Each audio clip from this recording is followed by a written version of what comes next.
Have you ever seen a group of UX designers and every one of them had a hat with a different color? Crazy people, right? This is a creative technique called thinking hats.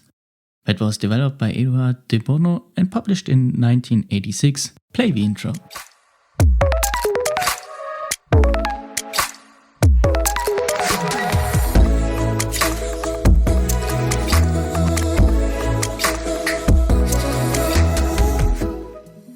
But seriously, we as UX designers are not really wearing those hats. This technique can be used during the ideation phase of a project. Every participant of the discussion is given a specific role represented by his or her hat color.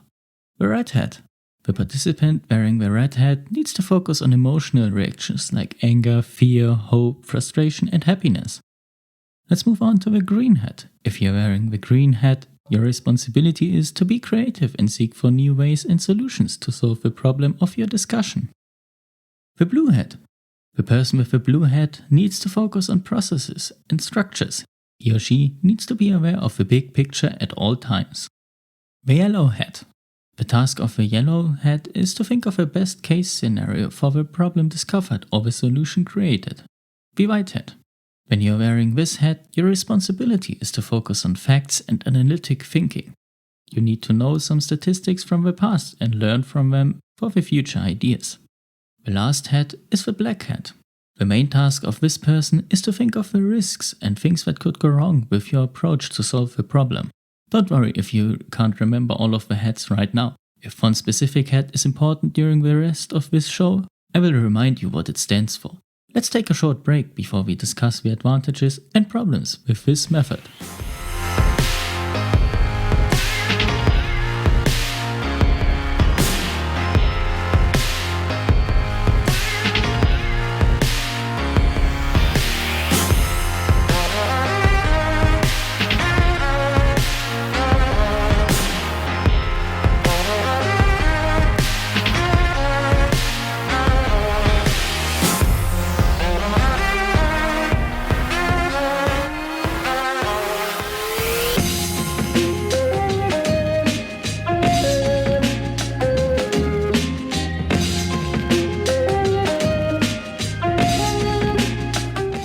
What do you think about the song? Good, right? But let's bring the focus back to our today's topic, thinking hats. This creative technique is very important to every UX designer, as it reflects the topic chosen for this session from different angles and therefore the results of the ideation will be more secured against setbacks.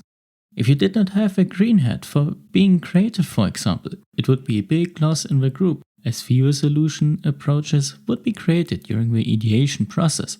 On the other hand, if a black hat, which focuses on risks and possible setbacks, was missing, the solution to the problem would be too optimistic and the solution would probably be developed too naively. To sum it up, every hat has its responsibility that plays an important role during the discussion and the ideation process in general. And this is the big advantage, that the results are not only new ideas, but those ideas were already evaluated to some degree by the persons participating in the discussion. This was the second section of today's episode. Time for another short break, right?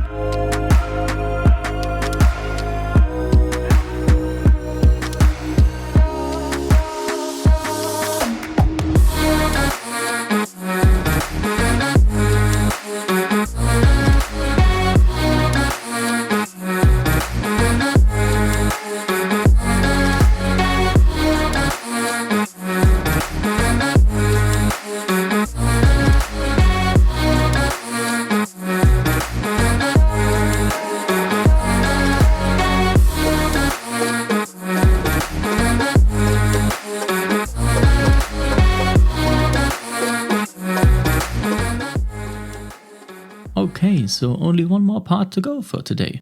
And here's the downside with that technique. Some participants might feel insecure if they had to take a hat that doesn't fit his or her strengths. If a very creative person that would prefer the green hat has to wear the white hat that is made for analytic thinking, he or she might feel uncomfortable due to the new approach of thinking that might not be his or her strength. But even that is actually a good aspect of that technique. People might have to get out of their comfort zone, which is probably the worst zone you can be in, because it is really dangerous there. If you never get outside and do something uncomfortable, you will never make any progress and will be stuck in your current situation.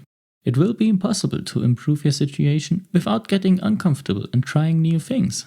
This podcast, for example, at the beginning I was way out of my comfort zone. I actually recorded the first episode like 6 times because I was so nervous. Today I got comfortable with it and I increased my comfort zone by leaving it. And so can you. Most people are afraid of failing when doing something they have never done before. But you cannot fail when you never stop doing something until you succeed in the end.